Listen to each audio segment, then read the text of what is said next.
I just want to make sure everybody can hear me, particularly to thank Paul Gronke and his colleagues. I was about to say an extraordinarily generous and kind introduction, and I thank you for it. Until, of course, he said that I wasn't liked at Duke, which I didn't realize, and I'll be licking my wounds for much of the next hour. It is good to be here at Reed College in Portland, Oregon. I want to say that for those of you who listen to NPR, I thought all of you would look different too.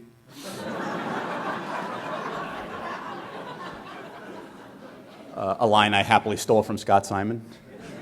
We get asked a lot about not just our faces, but our names. Folkenflik, oh my God, that's a handful. Silvia Poggioli, we've got, we've got Mandelita El Barco. We've got people of strong names. Sonari Glinton, a good friend of mine. Strong names that you don't always hear every day, and they say, what about that? And I say, what about Reed College's finest, Robert Smith? He sits right next to me. What do you say about that? And they say, really? There's a guy named Robert Smith on NPR? He got passed somehow? And I say, yes, he did, and he's one of our best storytellers. So for that, I say to the fine people of Reed, thank you. He's my best friend at the network. Wonderful man. I am happy to join you for this carnival, this burlesque that we called the 2012 elections, and to figure out the ways in which we've all been well served by it. But first, I want to say how much I'm happy to be at Volum Hall, I believe it is, the home, for those of you who are Reed students or perhaps Reed alums, the home of Hume 110, if I'm not mistaken, in this very hall. So this would be the hall that you were introduced to great thinkers and great leaders, people like, for argument's sake, you learn of Thucydides, a great figure. You learn, too, of people such as, well, that's not going to work. I hope. Let's try back, just for a moment. Here we go. People like Plato. People like Herodotus. These are the great minds, the great figures that you're introduced to here at Volum Hall. And of course, other great leaders, great figures like the Donald. He will be somebody on whom I intend to spend a little bit more time this evening, which brings us to the title of my talk, Huge Ratings, Huge Problems. And that is kind of how I've felt about how this campaign has worked. Let's start a little bit at the beginning. These are what I promised you to be the only statistics I intend to show. Primetime ratings from July 2015 to July 2016 jumped. So CNN is up 250%. Fox News is up 65%. MSNBC is up 129%. Now, let's be clear, July was a busy month. We had the conventions. But these are still crazy, crazy numbers. The average primetime CNN show is 2.1 million Americans, Fox News 3.3 million, MSNBC 1.7 million Americans. These just jumped off the charts. And why do we think that happened? It is a puzzlement. How could that be? Was it because this was a historic race, which in fact it is? I mean, here's Hillary Rodham Clinton. Think of her back as First Lady of the United States of America. She's here addressing reporters on the Whitewater investment deal that became a scandal. The sum of the scandal amounted to less than its parts, but it consumed the nation. They thought the Clintons were always on the grift, always looking to get an advantage, always looking to operate perhaps just beyond the reach of what was legal and what was proper. It ultimately led to the Paula Jones lawsuit and Ken Starr's discovery of Monica Lewinsky. First Lady Hillary Clinton. Here, Senator Hillary Clinton from the state of New York, a place where she had never really called home. She was shown here at an event calling for more funding for 9/11 first responders. She was in the Senate more of a workhorse than a show horse. She was attuned to both national and local issues, praised by people on both sides of the aisle for much of her work.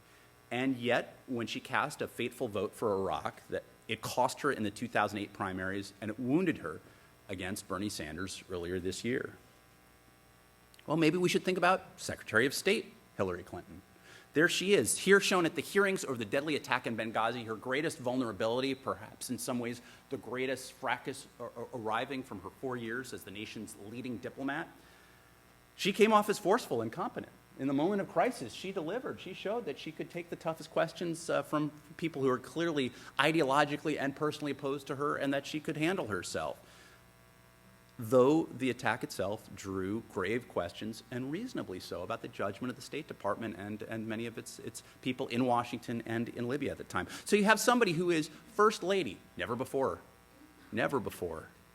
has a First Lady of the United States run for the presidency. You have somebody who was United States Senator, somebody who is the nation's chief diplomat, Secretary of State. You don't usually see somebody running for president once. Usually that's what you get when you prove you're a statesman, which is to say you're no longer a threat to the President of the United States. So she's running, and that's kind of historic too. And she's, I don't know if you guys overlooked this, she's the first woman to be nominated for president by a major party. This is a historic moment. And is this why this race is so historic and so unusual and so attentive and so much coverage? I would say, no, it should be historic. We know Hillary Clinton, we think we do anyway. And it's not. It feels like, hey, we kind of heard that in 2008, and we actually decided the other Democratic candidate was the historic one. We're kind of over this buzz and this sheen. So who do we think possibly we could attribute the attention to? Where do we think the energy and the drive comes from? I think it comes from this guy, right there, that one, the guy in the center, Trump, the art of the deal. And don't take my word for it. Let's go to Leslie Moonves. He's the chairman of CBS. He's seen as probably the last of the great kind of Hollywood media moguls, this guy. And he says, what does he say? It's a great quote. He says, "It may not be good for America," talking about Donald Trump, "but it's damn good for CBS." He was talking to a group of financial analysts talking about the prospects of the CBS Corporation, and in particular at that moment talking about CBS News Division. Now let's be clear, CBS, far from the worst of the offenders. CBS does not have a cable channel. It does not have 24 hours of television, network television to offer to fill with Donald Trump. But he's saying, this is great for us. They do have a little digital 24-hour service, which I actually think does some really nice work, but they're not big enough in their audiences to get Donald Trump on their air, so they're not, pandering to him in quite the same way on that channel as some of the cable channels are.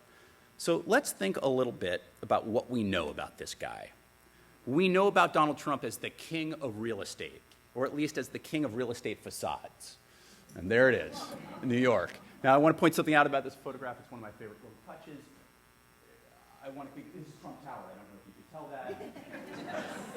It says that down low, and then in case you missed it, it says it on the casing of the clock in a gold-lettered thing. So there, it's Trump Tower, because heaven forbid you be in there at any point with the Trump-branded ice cream or anything else and not realize that actually that's Donald Trump's tower. So the king of the real estate facades. How else do we know him? We know him as the master of ceremonies. He was, after all, the guy who essentially was the executive producer and owner of the title of the Miss USA, Miss Universe pageants, which were broadcast on NBC, not an insignificant point.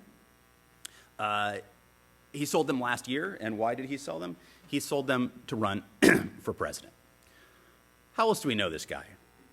We know him this way. You're fired, and he does the firing. Donald Trump, the apprentice, and then, because why would you not want to surround yourself with more famous people? Celebrity apprentice. So that's pre-election Trump. So how the hell did he get from there to here? How did that happen?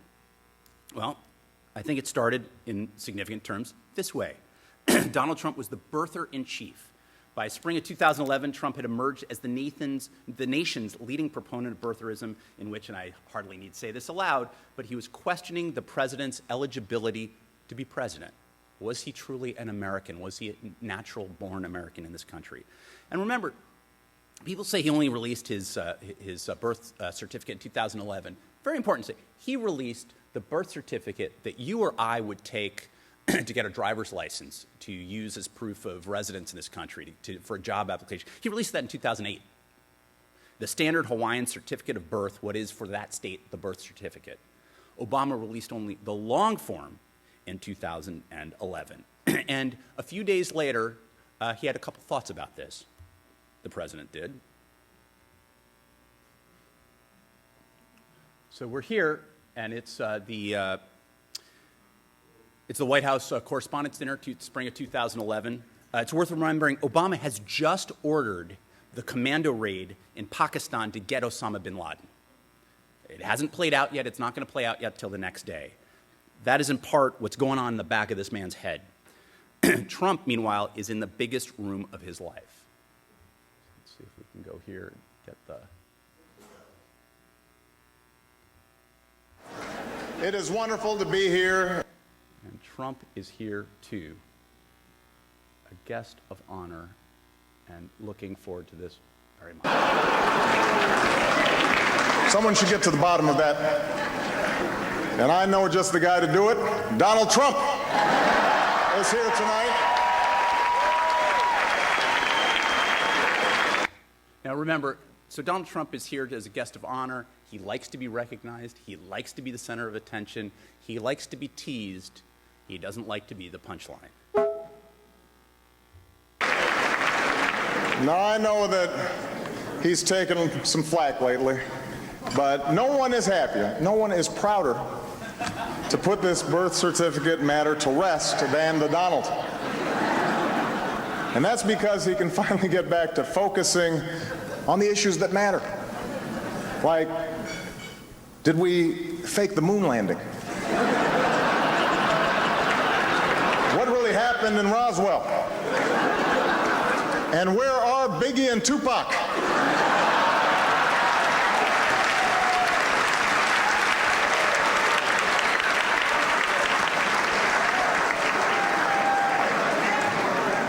All kidding aside, obviously we all know about your credentials and breadth of experience.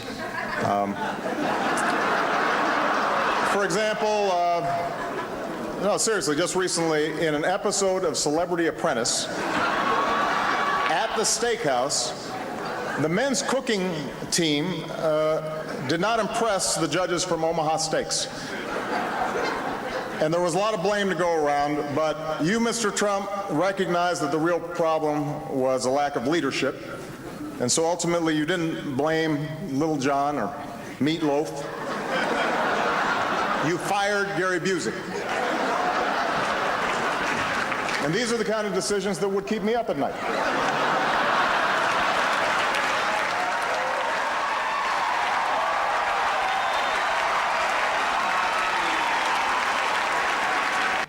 All right, so Obama, and we now know what he's going to do after he leaves the White House. He's going to kill it at, casino events in Las Vegas and Atlantic City. I did a story about this night early this year, and I spoke to one of Obama's chief speechwriters, as well as to Seth Meyers, the comedian who followed the president. Meyers' feeling that night was, I hated him because he drained the room of all the laughter there could be. He's like, he just could not have been more upset as a comedian. As somebody appreciating the moment, he thought he was great, but as a comedian, he was just deadly upset. Obama's speechwriters are convinced they didn't fuel Donald Trump's decision to run for office, but Donald Trump thought hard about it in 2012, and part of it is he wanted respect. Here we go. So, in August of 2015, you have the spectacle of, I believe it was 17 candidates for office on the Republican side. And they have to figure out how to do this, so they have two debates on the same night for Republican candidates. Fox News, often the arbiter and umpire of Republican Party politics, is the host of the first debate. And they have 10 on for the evening, the primetime show, and they have 7 on what they called the kids' table, like at Thanksgiving. And they did it through polls, basically. It seemed to me like a bad setup all the way around. They should have had smaller gatherings. They should have done them at random. Like, it's just, early on, you don't know how it's going to be.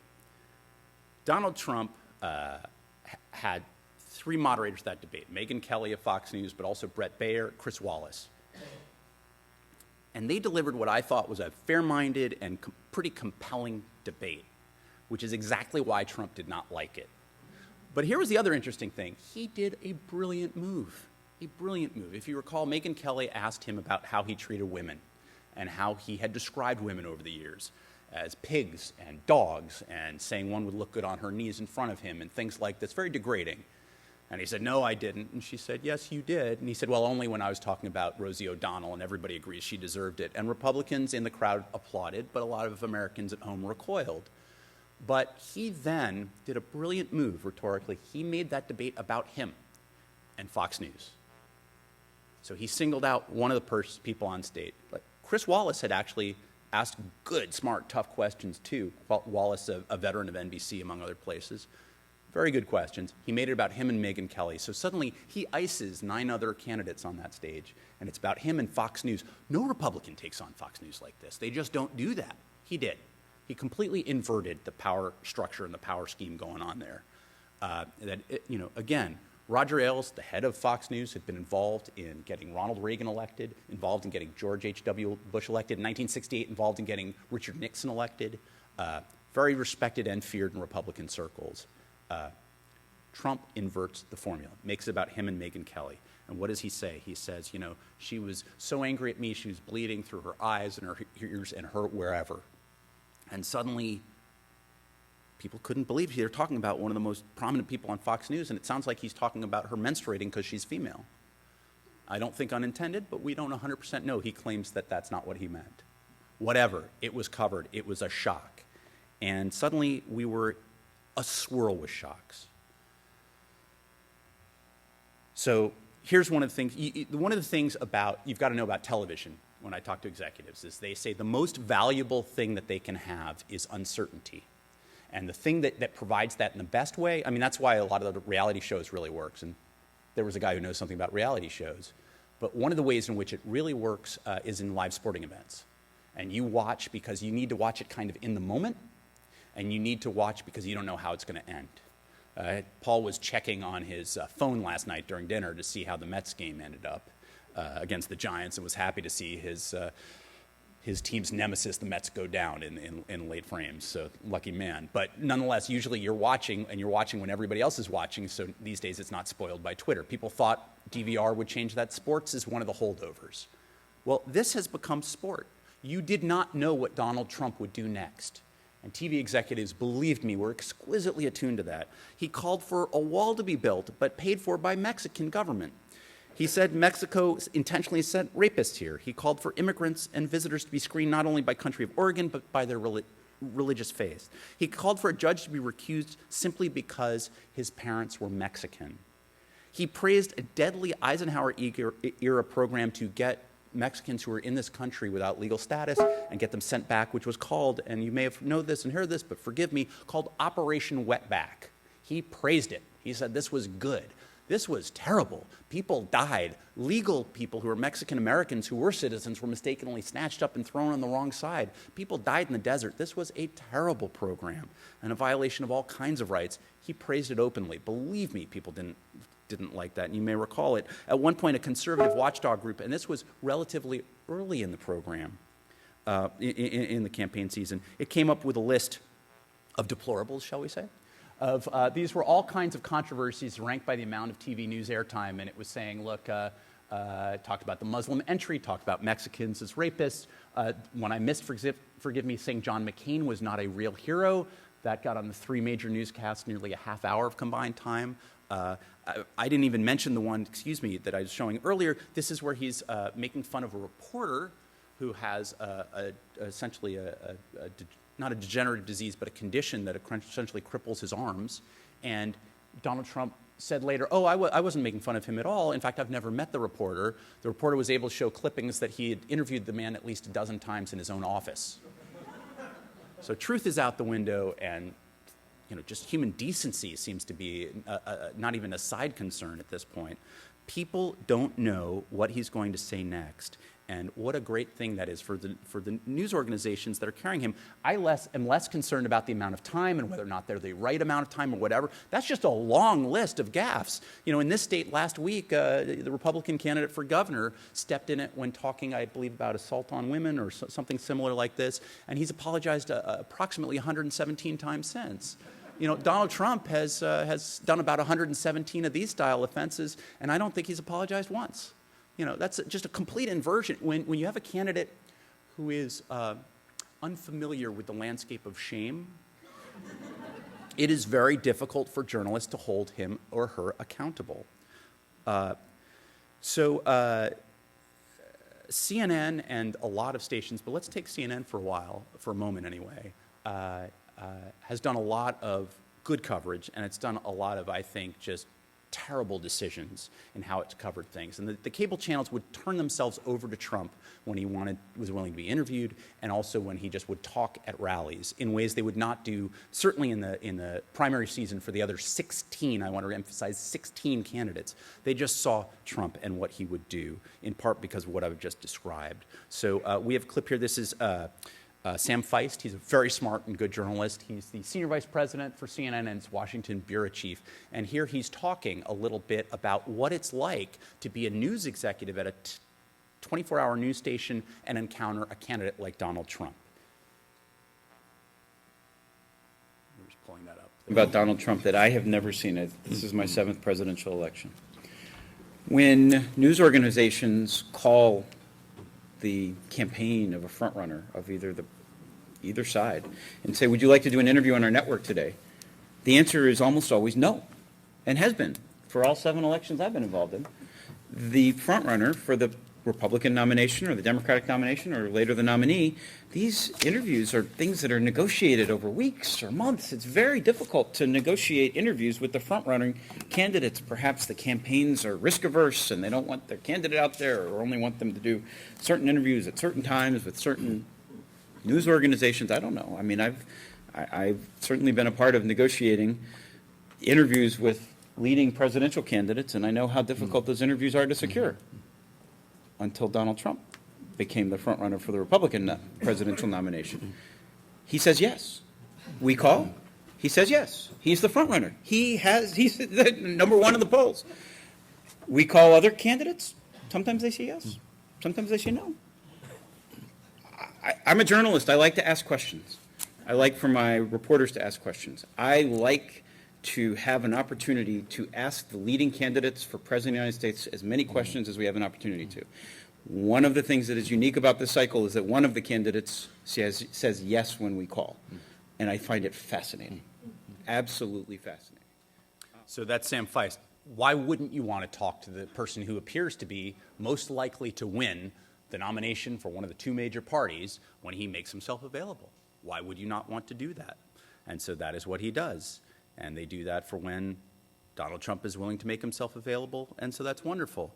They do that even when there's a possibility of having other people available. This is March 15th, the primary, big day on cable. March, you may remember the sort of cascade of one big primary after another in those early weeks. He's on.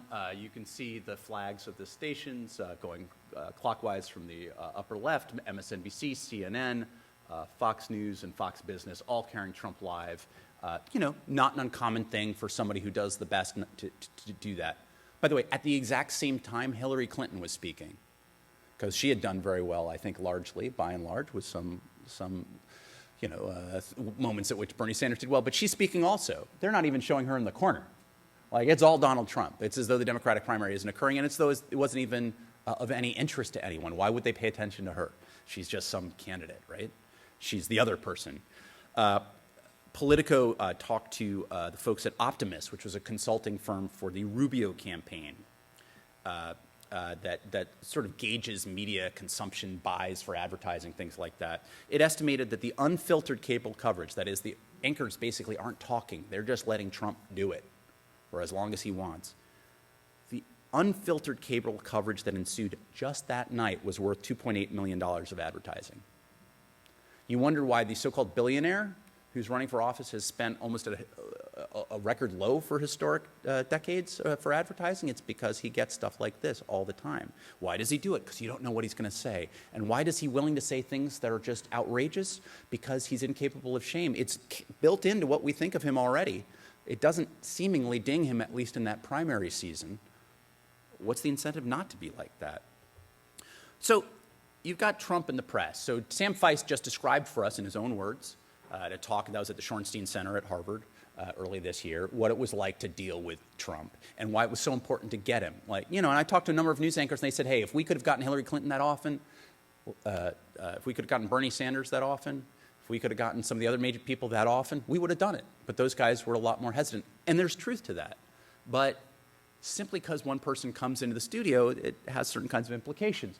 It turns out that Trump was incredibly available as long as you are hospitable to him and friendly terrain. And when you're not, he pulls off. It turns out that at these many press conferences and events he would hold, he would start to blacklist press organizations. So this guy who's friendly to the press, kind of hostile to the press if you're not friendly to him.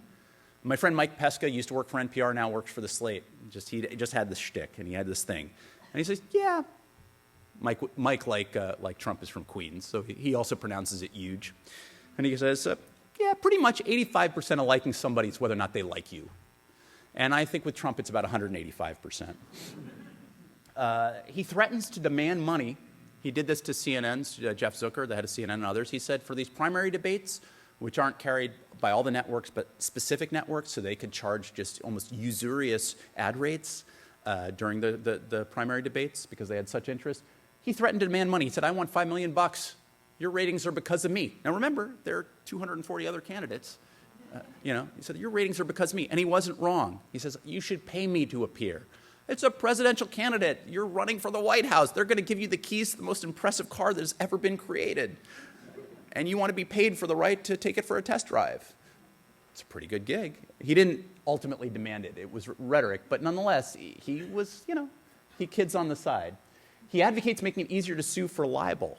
So this guy who's so friendly to the press, he threatens to sue people. In fact, he has sued people in the past. He sued Tim O'Brien, at that time a kind of investigative business reporter for the New York Times, who had written a not utterly unsympathetic book about Donald Trump, because he didn't like that O'Brien, in characterizing this figure, nonetheless showed that his net worth was probably a lot less than Trump claimed. And he sued O'Brien basically to bleed him financially. He didn't sue the New York Times, he just sued him individually. The New York Times, to its great credit, stood up and paid for its legal defense. And in those depositions, Donald Trump was asked, how do you evaluate your net worth? And he's like, well, it's tied up in my brand. And so the lawyer says, well, tell me about your brand, how you determine what your brand is worth. Because he had said he was worth about $10.9 billion, I think, at that time. And he says, well, a lot of it depends on how I feel that day. He says, so your net worth, your billions are determined by how you feel that day? He says, well, that's my brand, yeah, sure. That's how I feel it. He sued a guy for reporting that stuff accurately. His wife has also sued the Daily Mail and a blogger in this season. He has targeted reporters for scorn while speaking to thousands at events, raising the specter of actual harm. In certain specific events, reporters, including like Katie Turner of NBC News, have been escorted out by Secret Service agents concerned about her safety, because he has singled them out and said that's a disreputable person. He's turned and he's targeted and yelled at them. And they're, I think, less so of late in the general election, but during the primary season, there were actual violent acts. Some Black Lives Matter protesters who would pop up were assaulted. The idea of physical harm, he said, I will pay for their legal defense. If somebody, he talks in this rhetoric that is, I think, dangerous for a major party candidate to do. And it's painful to say that out loud, but it is true. And finally, if you're thinking about him in the media, this is a guy who praises Vladimir Putin lavishly, again on the 85% you like me, I like you rule. It's in law somewhere now. Despite the fact that Putin is listed by Human Rights Watch and other major human rights organizations as one of the folks where people can retaliate against reporters with impunity, which is to say without real repercussion. There were a series of assassinations in Russia. There were a series of intimidations, places shut down for... This is the guy he praises, Vladimir Putin. Let me offer a counterpoint. Mike Pence, in the U.S. House of Representatives before he became governor of Indiana, was an incredible advocate of the press, tried to support ways to find legislation to protect reporters seeking to shield their sources from prosecutors. If you remember back the whole investigation of Scooter Libby and Judith Miller, and it all seems like a million years ago, and what was that about, kind of the Iraq War thing, whatever. But Judy Miller, however flawed she is, went to jail for 88 days to try to protect the identity of a source and ultimately had to cave. They found a way for the source to kind of write her and say, you can do this, but basically they pressured the source and she caved and she got out of jail. And the whole point is there is not really fundamentally a federal protection against that. And he was supportive of that. He was very critical of a man who was involved in sort of either approving or acquiescing in the crackdown of journalists in his homeland. That homeland was Russia. The person he was critical of, Mike Pence, was Vladimir Putin. You don't hear that too much from Pence these days, although he was a little critical last night at the debate. So this has got to go into your thinking when you think of how the press thinks about Donald Trump and how delighted they are to talk to him. This is his feeling about them. This is Jeff Zucker. He was at the age of something like 28, 32, the head of the Today Show, back when the Today Show was bringing in nearly $500 million in annual revenue. He went on to become the head of NBC News, then became the head of NBC's entertainment division. And he is the head of CNN now, and actually has done a really good job reviving it in many ways and by many measures. He was also the executive at NBC who approved of a certain reality show called The Apprentice and Celebrity Apprentice. He was interviewed by Ben Smith. I think this was late last year, might have been early this year. And the two of them are talking, and at this moment, the start of this clip, he's talking a little bit about how he feels about making Trump into an even bigger TV star by approving The Apprentice and Celebrity Apprentice. I have no regrets about The Apprentice or any of that. He says it was absolutely the right decision, and it turned out to be a phenomenal hit for NBC for a long, long time. So that was a good move. And with regard to, I think, the question, so I have no regrets about the part that I played in his career. I think you're also asking me if I have any regrets about the coverage. Was that the... What I would say, you know, there have been people who have asked about the amount of coverage that that Trump gets, and you know, I don't think it's our role to editorialize the way you are in asking me the questions. Do you think it's editorializing to say that he's a demagogue or a bigot? I think that that is your opinion. I'm not taking a point of view.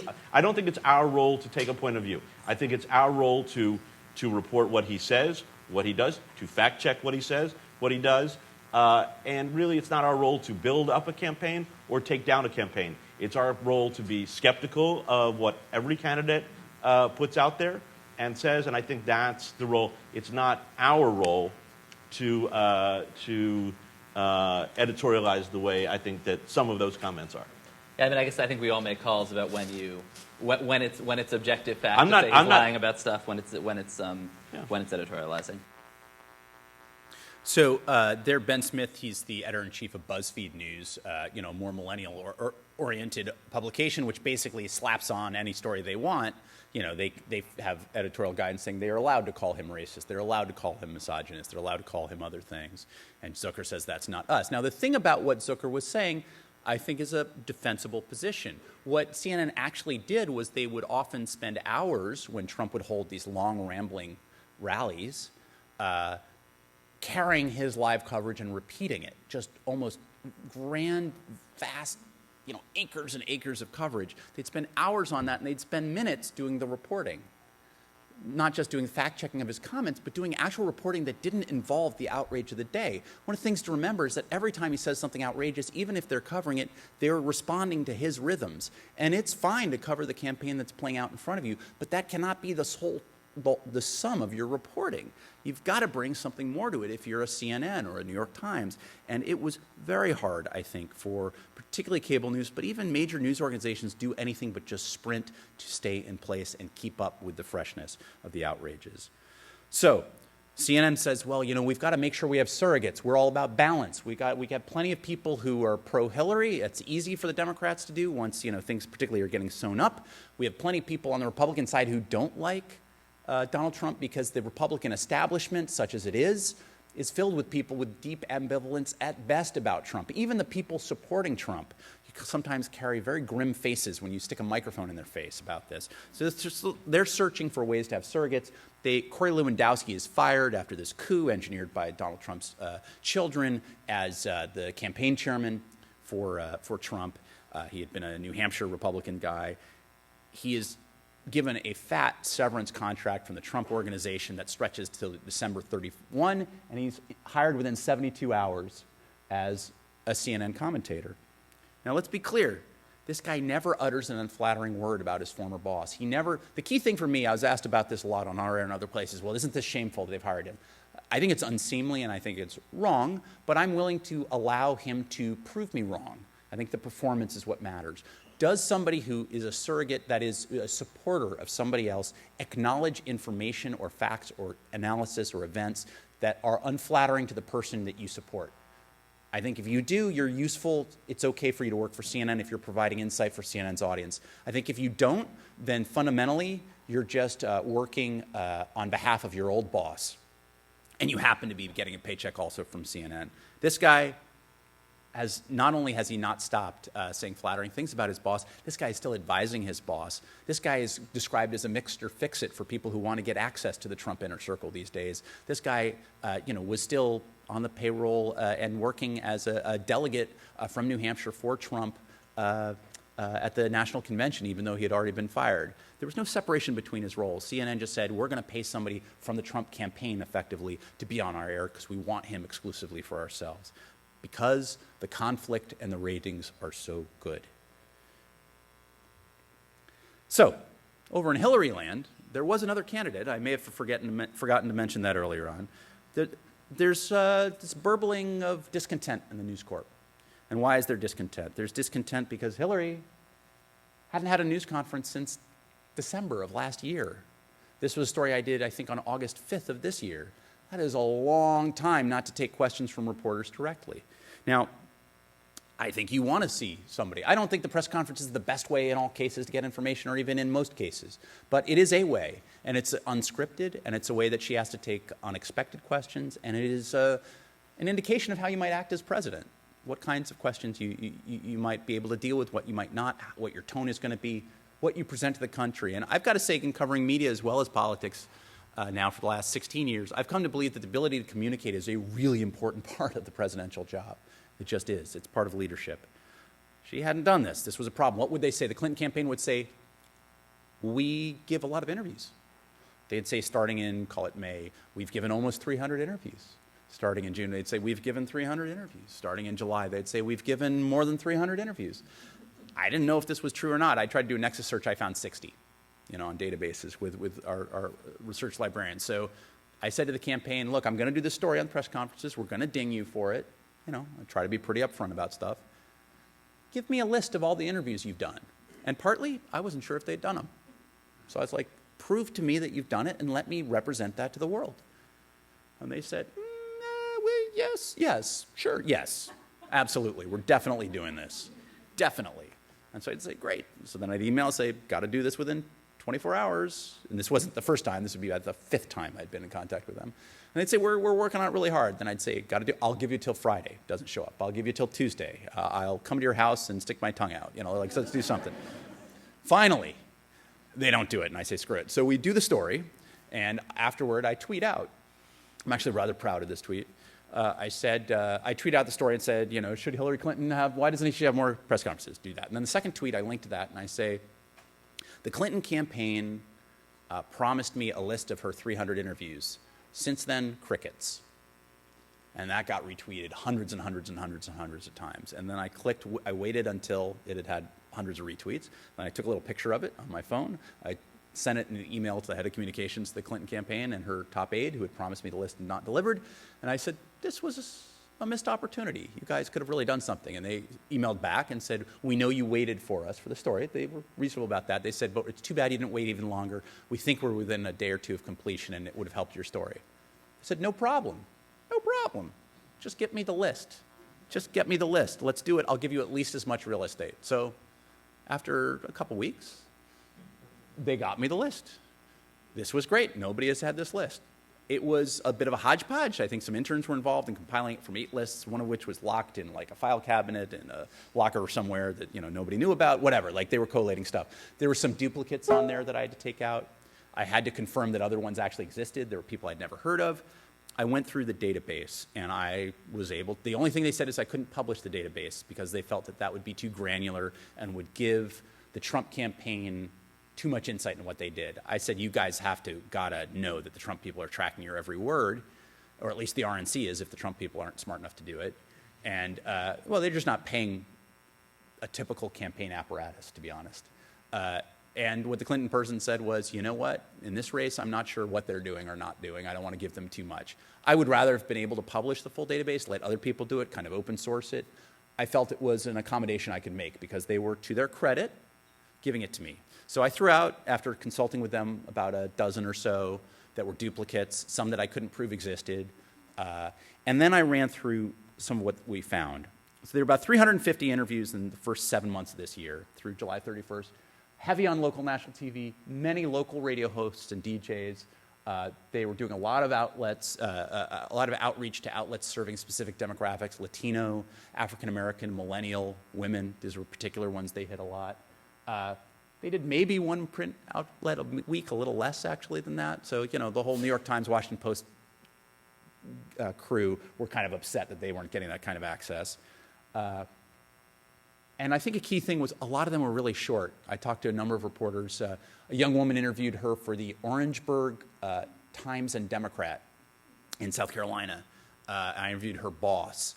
She got maybe 1.5 to 2 minutes. That was the interview. I counted that as an interview, but that is a very short interview. Similarly, a guy who is the longtime dean of political reporters for Western Pennsylvania. He works for KDKA TV, CBS affiliate in Pittsburgh. Really good guy, really smart. He got 3 minutes-ish, including his questions and welcome to Pittsburgh. Among the interviewers were those I didn't consider particularly journalistic. What do I mean? Well, on SiriusXM Radio, there's a weekly political show run by the mayor of North Miami Beach.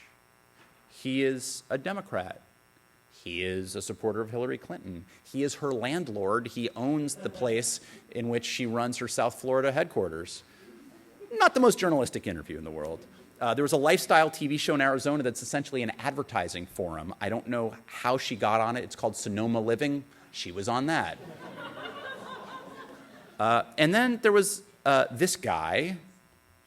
This is Mr. Chase of Mix 92.3 FM in Detroit, your favorite R&B station, and he had some important and hard-hitting questions for her.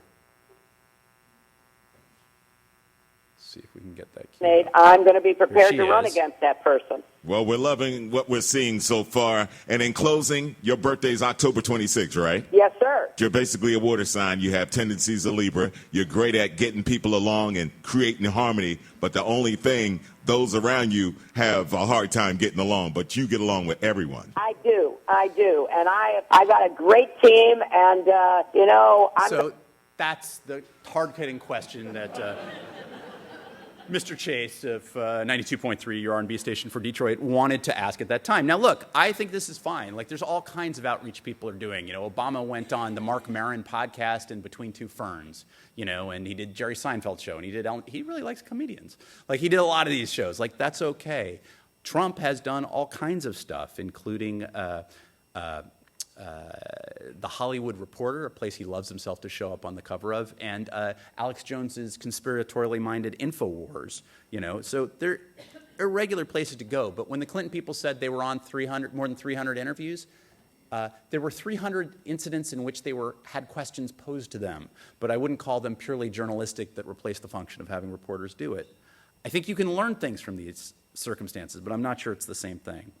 So the coverage, I would say, basically right at about the convention week, turned more seriously onto Trump. And people said they were shifting. I personally would argue very strongly that Republican primary voters deserve this kind of coverage, but they started to bring out the guns. So here's what some of this stuff looked like. This is, of all places, USA Today. What a terrific piece. Exclusive, Trump's 3,500 lawsuits. I mean, like right there, you got me. 3,500 lawsuits against the guy running for president? That's crazy. 3,500 lawsuits president for a presidential nominee. And to their credit, they really burrowed deep. They did a number of stories on this, and they worked hard on this. That USA Today did something. Good for them.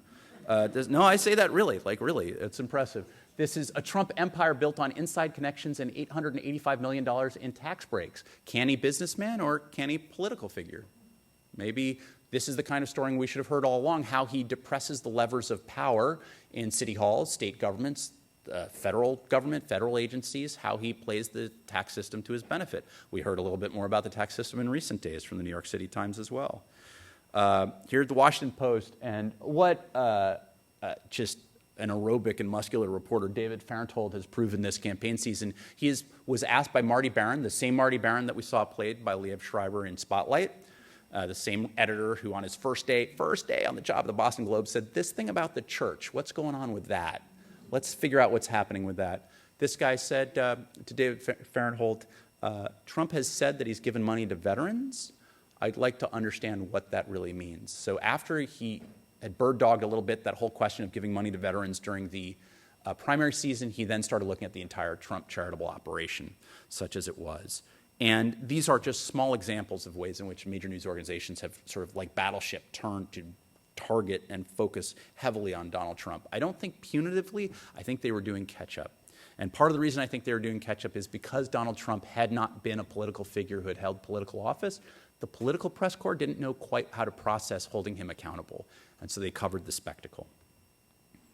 Trump made his peace with Fox News. He had gone after Megyn Kelly, and if you recall, earlier in this presentation some years ago, and he went after her and had really gone after her publicly. Roger Ailes had defended her and then kind of not defended her. One of the most striking things was that at no point did Roger Ailes say, as he's done about other figures, go after Donald Trump for attacking one of our own. I mean, Megyn Kelly is their 9 o'clock star. She's the future of that network. Donald Trump insulted her and has done so repeatedly again since, despite occasional conciliatory comments and giving her an interview here and there. He's really attacked her.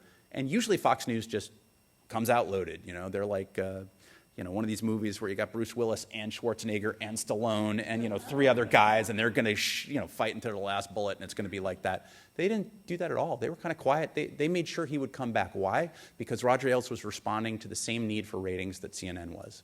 They were getting him on O'Reilly, getting him on Hannity, getting him on Fox and Friends, driving up those ratings. And they wanted that very much. So he made his peace with Fox News. And the people on Fox News, well, it turned out they were pretty willing to make their peace with him. This is a piece done by Outdoors men and women in favor of one Donald J. Trump. This was an ad that stars television personalities, most of them from the Outdoors channel. And right here at about 6 minutes in, we're going to see a familiar face. Here we go. One of the reasons I'm supporting Donald Trump this year is, number one, he's going to put originalists on the Supreme Court, people that believe in That's Sean fidelity to Hannity, the TV personality, right separation of powers, co-equal branches of government. He's a guy that will vet refugees to keep Americans safe. And of course, he's going to build that wall. He says he's going to have Mexico pay. Now, what the hell is Sean Hannity, who has an hour more of nightly TV time than you or I do, or at least certainly than I do, doing having to appear in a TV ad for Donald Trump? He's vouching for his friend, the person who he says whispered in his ear in private conversations he was opposed to the Iraq War. No one else has this record, but Sean Hannity claims this is the case. He's appearing in an actual advertisement for Donald Trump. This was a little much for Fox News, even for Fox News, in the sense that they said he won't be doing any more. But they didn't rebuke him. They haven't taken him off the show. He's still there. This would be considered just if Anderson Cooper did this for Hillary Clinton, you'd have people with bayonets and lit torches on the footsteps of the CNN tower at Columbus Circle in New York. It just happens. This stuff just happens. It's nuts, and they made their peace because it's useful not to offend Donald too much because they want him on the air. Now, it turns out that Sean Hannity's boss is no longer Sean Hannity's boss. Roger Ailes was caught up in a little problem. We'd call it credible allegations of serial, just off-the-charts, I won't say that word, nutty sexual predatory harassment of women who work for him. Gretchen Carlson, somebody who had been sort of a loyal figure at Fox for years, been Fox and Friends, could not have been chirpier and happier, sort of a happy warrior, took him down. She did it, it must be said, with the help of Megyn Kelly. Gretchen Carlson's lawsuit got him on the ropes. Megyn Kelly said, by the way, I'm your biggest female star, and he did that to me too 10 years ago when I was a young correspondent in Washington. And at that moment, the Sequoia was just knocked out. Just took him out clean. So Roger Ailes is, off the scene, and you will never see him again, and he will never influence anybody again until actually here, yes, I'm sorry, he's totally on the scene, and he's advising the Republican candidate for president and advising him on debate preparation and on how to, not convention, he was knocked out during that, but he's advising him on how to run his campaign, and he had advised, the most, other than Gerald Ford, all the successful Republicans. I take that back. Not George W. Bush. He would write letters occasionally advising George W. Bush on things, even while head of Fox News. But the porous membrane that separated him as supposed news executive from political figure completely vanished away, and he helped lead Trump. Trump actually initially became more disciplined when he came on board. He then brought on board also the Breitbart chief, Steve Bannon, was the campaign CEO. And it's worth remembering what Breitbart is like. Breitbart, I knew Andrew Breitbart, who was an incendiary figure, who liked sticking it to sort of heroes of liberals and to academics and to the press and all kinds of things. But he wasn't part of the alt-right. I mean, he wasn't part of this sort of murky world in which things were shared called, oh no, that's just politically incorrect, and you're trying to tamp us down because you're trying to push some sort of foreign notion of Americanism onto, but actually is sort of a feeding system for hateful talk. And Breitbart actually has become that. Andrew died some years ago, young and unexpectedly, and it has become a sort of force for that and a defender of that, even when it's not doing that itself. And that led to actually fissures in Breitbart. A lot of people resigned. Some of them resigned because one of their reporters was sort of yanked by Corey Lewandowski when he was on the campaign of Trump. And the idea that there was tension between conservative media outlets and Trump became too much to bear, and ultimately Breitbart forced out those who were not loyal enough to Trump. Steve Bannon comes on board as the CEO, so a guy whose writers are doing things that are hospitable to hateful things towards women, to Latinos, to African Americans, he's on board. So this is what Trump has surrounded himself with. And then in late July, there was this, maybe, forgive me, I think it was late July, there was this extraordinary moment. You had the New York Times, and I think it's worth just taking a moment, who wrote a terrific piece, reporter David Barstow, about Trump's estrangement from the truth, shall we say. So if you look up here, he says, Trump was particularly proud of a stratagem he employed in 1982. He was trying to entice Holiday Inn to invest in one of his casinos in Atlantic City. The board of directors of Holiday Inn decided to visit, which worried Mr. Trump because he had precious little actual construction to show off. So Mr. Trump ordered his construction supervisor to cram every bulldozer and dump truck he could find into the nearly vacant construction site. What the bulldozers and dump trucks did wasn't important, I said, so long as they did a lot of it, Trump recounted. If they got some actual work accomplished, all the better, but if necessary, he should have the bulldozers dig up dirt from one side of the site and dump it on the other. So he thinks a crowning achievement involves deception of corporate office holders who are, have fiduciary responsibilities to their shareholders. He loves this. He thinks this is hilarious. It's great. What I find fascinating is just a couple days later, the New Yorker, Jane Mayer, writes a piece that initially seems like a profile of Trump's ghostwriter for The Art of the Deal, but actually is about who Trump is. So that same week, she writes, as Trump tells it in The Art of the Deal, there were so many dump trucks and bulldozers pushing around dirt and filling holes that had just been dug. When the Holiday Inn executives visited the site, it looked as if we were in the midst of building the Grand Coulee Dam. A consultant for Trump's casinos, however, Al Glasgow, told the ghostwriter, quote, "It never happened. There may have been one or two trucks, but not the fleet that made it a great story." Why do I love this? Well, this is a great moment because this is evidence suggestive of the idea that even about deception, Trump is untruthful. He is estranged from the truth even when he is lying about it. That is one glorious Mobius strip I haven't been able to stop. In September, Donald Trump promised to hold a press conference to address birtherism. Now, he had been not doing so many press conferences. He had been not doing so many interviews. Why? Because major news organizations, including CNN, had gotten a lot tougher on him. And I think there was a symbiotic relationship. When he wasn't on as often, let's be fair, there's a lot more real estate to give over to actual reporting. I also think that people were willing to let loose the guns a little bit in the general election. He promises to hold a press conference to address birtherism, about which he is being asked again and about which he doesn't really enjoy taking questions. So what does he do? He says, look, I'll hold it at the old post office pavilion in downtown D.C. It's the site of a new Trump hotel, but I'll take your questions. I'll answer everything you need. What does he do instead? He promotes the new hotel. He talks about the brilliance. He offers to give people a tour of it, and he says, by the way, Barack Obama was born in this country, and takes no questions and hustles away from the reporters. So they felt that they were used. This was the point, to my mind, at which news organizations were said, screw this. We were getting jerked around too much, and we're allowing ourselves to do it. My feeling was the press did that to themselves. They carried it live. They didn't even wait to tape the darn thing and then show excerpts, as was done, for example, that night in March to Hillary Clinton when she was speaking at the same time as Donald Trump. He says, I'm going to take questions about birtherism, and they took it live, and it was a promotion and infomercial for his hotel. And also for a bunch of military figures, no doubt genuinely worthy and valiant ones, but nonetheless who were endorsing him in a way that was not itself newsworthy. So the press gets even a little bit. Donald Trump clung to birther lie for years and still isn't apologetic. By the way, a headline that could have been written at any point in the last 12 months. But they finally had it that day. And this isn't even a TV station. The mention of the word lie, it has caused all kinds of debates inside newsrooms because you cannot see a window into somebody's soul. And it's so, unless you have an email where a person says, I know this is untrue, but I'm going to say it anyway. If somebody believes something to be true and is wrong or deluded or whatever, you can argue whether or not it's a lie. New York Times finally says, we have had it, it's a lie. And they lead a lot of people. They influence that.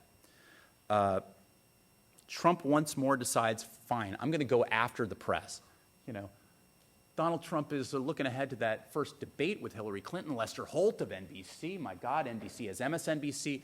They're all Democrats. It's a phony system. Lester's a Democrat. They're all Democrats. That's what he says. There's only one problem with that statement, just one, is that Lester Holt, not a Democrat. So up there, I tweeted out. I went and, online was able to find his voter registration record. Not so. I blurred out Lester's home address, but he's a registered Republican, and he's been a registered Republican much longer than Donald Trump has been a registered Republican. So, facts, a little estranged. They don't have joint custody, I guess, of facts. It's not his strong suit. Megyn Kelly of Fox News notes that Donald Trump has retreated to a safe space, a familiar term in some ways. She says he's avoiding unsafe spaces because he's just sitting down with Hannity and going on places like Fox and Friends and not taking questions from people who could actually question him. And while that may be comforting to him, it's not what you expect of a future president. If they're going to have to handle Vladimir Putin, if they're going to have to handle ISIS, they've got to be able to deal with questions. And so it has been absolutely true. Megyn Kelly was right. The most available candidate ever, if you think of Sam Feist's words, retreated away from people like Jake Tapper, who I think actually on CNN did an admirable job on a number of cases of trying to hold him accountable for his words and the implications of his policies, and from others who might ask real questions. So there's Megyn Kelly for you. Sean Hannity doesn't like that so much. What does he say? Megyn Kelly, you should be mad at Hillary Clinton. Clearly, you support her, and Donald Trump did talk to you. So I just want to be clear, the 10 o'clock hour host on Fox News is sniping via Twitter with the 9 o'clock host on Fox News. You have basically open, interesting, internal warfare going on at Fox News over whether it's appropriate to be asking tough questions to Donald Trump or whether it's appropriate to even notice that he doesn't want to take them anymore. That's Megyn Kelly is seeking to establish her own identity apart from Fox. I think, would like to work, possibly for a Today Show type operation or some other thing outside of Fox News. Now that Roger Ailes is no longer there, she may be more open to staying, but this is kind of the residue. There is talk that Sean Hannity, if Trump loses, and many of you may have heard of this, may well leave if Roger Ailes and Donald Trump and Steve Bannon were to create some sort of post-campaign media outlet. And Sean Hannity would find his way to get to it. He doesn't deny that. What he says is, I'm under contract through 2020, and I intend to stay there. We shall see. We just, in this debate that just happened, Mike Pence, experienced guy, Mike Pence, a former radio talk show host, very smooth and fluid, I think, on the air. He seemed personable, affable, avuncular. He said, no, that's not the case, Tim. When Tim Kaine kept interrupting him and say, here's the following 314 things that Donald Trump did and said, and you answer each of them. And he said, it never happened. It never happened. Actually, it did happen. So you had veteran political reporters who gave the debate to Pence because of stylistics. And they said he seemed more affable. He seemed this. Now, this seems to me to be kind of my job. This seems to me to be my job. If you're talking about the theatricality of it, that's what a media critic might do. But you might want to talk about the substance of what he does if you're assessing how he did. And it seems in retrospect, a few days since the debate, they've been able to cut and paste a lot of the video from that debate and use it against not Mike Pence, but Donald Trump, and talk about the campaign's inability to be consistent or to be honest about what it represents and what it's for. I think somewhat similarly, Hillary Clinton's fall, you see her there tumbling, right? It forced her to reveal her pneumonia in a way she didn't want to do. She was coughing. People came up with all kinds of conspiracy theories. She had black lung disease. I don't know. It was going to be, she was going to die within the hour. And why did that happen? Well, it happened because people being irresponsible, but it really happened because she wasn't being honest. And, we expect presidents to say within a few hours of something that's going wrong, what's going on, so that we know that, among other things, the chain of command of government will function and that people have already accounted for these and take advantage. People said on the air, you heard people in cable, wise Solon, saying, well, this feeds the narrative that she's not transparent, that she won't share information, that she will hold information tight. I think it's wrong because it's wrong. I think we need transparency in our presidents. And, if Donald Trump weren't running against her and it was somebody like Mitt Romney, I think issues like this would be even bigger because about her own transparency. They're just dwarfed by what he does. It doesn't mean there are no issues about what she does. Finally, I just want to say, huge ratings, huge problems. TV news producer called me a few weeks ago to go on the air. And she said, will I go on to talk about Donald Trump? He just said he no longer wants to do any debates with moderators. Forget it. It's going to be the Lincoln-Douglas debates. And it's just going to be him and Hillary. He doesn't want to do it anymore. And not even putting aside the question of whether he would play Lincoln or Douglas in those debates, I asked, how do you know that he's not just yanking our chain once more? How do you know he's just not pulling the conversation in a direction from whatever we might cover of his stuff, the charity stuff, the tax stuff, the money, the lawsuits, whatever? How do you know he's not just doing this to yank us in a direction? And she said, I don't know anymore. And then she said, I have no idea. We're so far past that, we no longer have control of what we cover. This is a little chilling because everything in life is a bit of a choice. You cover what's in front of you, but you cover what's happening behind the curtain as well. So with that, I want to say, you guys, because of how we in the media have covered and failed to cover this campaign, it's more on you guys to actively consider what it is you want to do. I'm fine with whatever choice you guys want to make, but this has been a crazy helter-skelter campaign to cover. So with that, I thank you. I will happily stay till 8:30 because I want you guys to have questions answered if you'd like, but I want to thank you for coming tonight.